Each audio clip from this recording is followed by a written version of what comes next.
Pegue sua Bíblia e procure Lucas capítulo 12. Lucas capítulo 12, começando com o verso 39.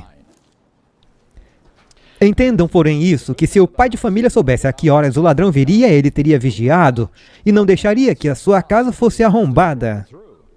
Portanto, preparem-se também, porque o Filho do Homem vem em uma hora em que vocês não pensam.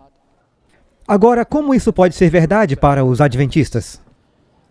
Como pode a vinda de Jesus ser como um ladrão vindo à noite de surpresa quando sabemos o que está por vir? Sabemos que haverá uma lei dominical, sabemos que haverá um decreto de morte, sabemos que haverá pragas sobre esta terra. Como no mundo pode algum adventista ser pego no que acabamos de ler aqui? Mas e se a experiência do ladrão na noite não se referir à segunda vinda de Jesus, mas ao derramamento da chuva serôdia? Agora lembre-se, há duas vindas de Deus no tempo do fim. Jesus virá nas nuvens, mas isso será precedido por um segundo Pentecostes, como o primeiro, mas muito mais extenso, e a vinda da chuva serôdia no segundo Pentecostes. E eu acho que é isso que pode surpreender até os adventistas. Isso pode ser o ladrão da noite, a chuva serôdia caindo ao nosso redor e nem a estamos sentindo e sem saber que está aqui. Isso seria terrível. Essa é a surpresa que podemos enfrentar. E eu acho bem aqui que para os adventistas não é tão importante saber a hora da vinda de Cristo quanto saber o tempo da vinda da chuva serôdia e do Espírito Santo. Porque seremos selados pelo quê e por quem? O Espírito Santo. Seremos selados pelo Espírito Santo antes de estarmos prontos para entrar no grande tempo de angústia. Isso mesmo, então a vinda do Espírito Santo pode ser a coisa mais importante que precisamos saber e entender. E a mesma coisa eu acho que seria verdade sobre a experiência das 10 virgens. Lembrem-se, elas achavam que estavam prontas para o noivo, saíram, foram ao seu encontro, estavam muito satisfeitas com o seu estado, eles estavam planejando a vinda do noivo. Mas elas não tinham óleo suficiente, Espírito Santo, em suas lâmpadas para prepará-las para esse tempo. Laodiceia tem a verdade, mas não está vivendo a verdade, que está em participar do que Deus quer que eles façam. Autossatisfação, a coisa mais perigosa que podemos ter. Eu vou ler duas declarações agora que eu não gosto, mas estão aqui. O Desejado de Todas as Nações, página 634. Houvesse a Igreja de Cristo feito a obra que lhe era designada, o Senhor Jesus teria vindo à terra em poder e grande glória. Eu vou ler novamente para você não perder. Houvesse a Igreja de Cristo feito a obra que lhe era designada, o Desejado foi escrito na década de 1980. Certo? Houvesse a Igreja de Cristo feito a obra que lhe era designada, o Senhor Jesus teria vindo à terra em poder e grande glória. Antes da virada do século, pessoal, 1900, 120 anos atrás. Então, por que ainda estamos aqui? Evangelismo, página 696. Foi a incredulidade, o mundanismo, a falta de consagração e conflitos entre o professo povo de Deus que nos manteve neste mundo de pecado e tristeza por tantos anos. Então, por que uma demora tão longa, um atraso de 120 anos? Moisés com os israelitas foi de apenas 40 anos, nós triplicamos isso. A incredulidade, a não consagração e lutas entre o povo de Deus nos mantiveram aqui por tantos anos e ainda estamos experimentando isso. Ellen White define o selamento como um estabelecimento da verdade, tanto intelectual quanto espiritualmente, de modo que eles não podem ser movidos. E, meus amigos, sem o selo de Deus, nós não sobreviveremos ao fim dos tempos. E não receberemos o derramamento do Espírito Santo.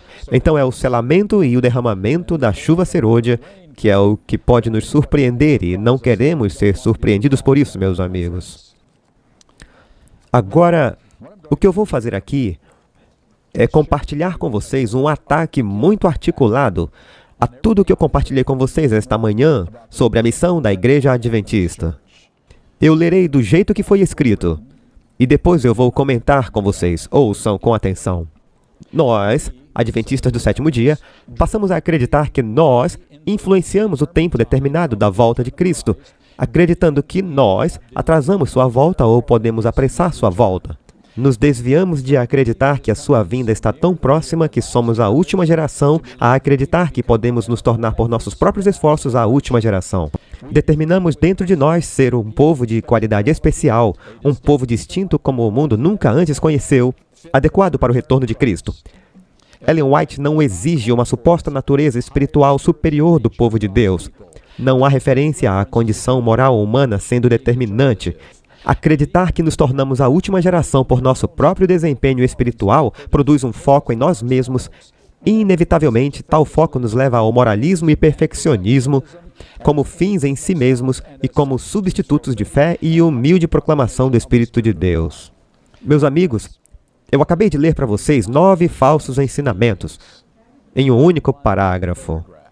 9 falsos ensinos. Número 1, se refere ao tempo determinado do retorno de Cristo, o que significa que está definido, não há nada que possamos fazer para influenciá-lo de uma forma ou de outra. Nada pode atrasar, nada do que fizermos pode apressá-la. Esse é um ensinamento falso.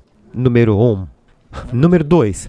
Diz que passamos a acreditar que atrasamos o seu retorno. Não acabei de ler isso no Desejado 634? E no Grande Conflito, de que adiamos o seu retorno? Número 3. Para que possamos nos tornar por nossos próprios esforços a última geração. Alguém ensina isso? Nossos próprios esforços?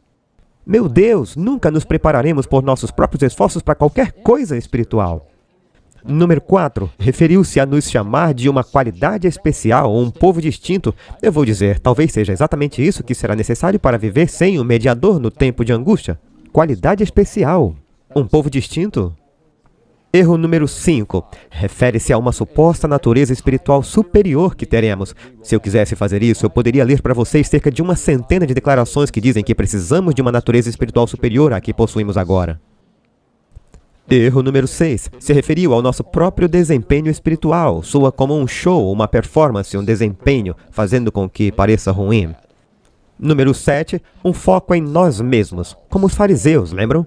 Foco em si mesmos, fazendo com que cada ponto do que ensinamos pareça ruim, em outras palavras.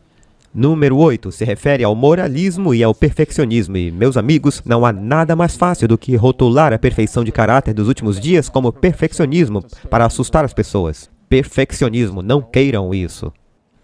E o erro número 9 diz que estes são substitutos da fé. Como se acreditar na vitória sobre o pecado através da graça de Deus fosse o oposto da fé. Isso é a fé genuína.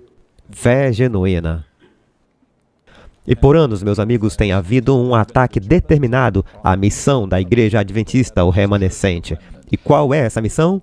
Vou listar algumas coisas aqui para vocês. Preparar um povo para receber o selo de Deus e a chuva serôdia. Dar a mensagem de advertência final para o mundo da graça e do amor de Deus. Essa é a nossa missão. Pelo poder de Deus, vencer todo o pecado em nossas vidas. Viver sem nenhum pecado durante as 7 últimas pragas enquanto elas caem sobre a terra após o fim do tempo da graça. Vindicar a promessa de Deus de que haverá um povo que realmente guardará os mandamentos 100% das vezes. Todas essas são a missão da Igreja Adventista do Sétimo Dia.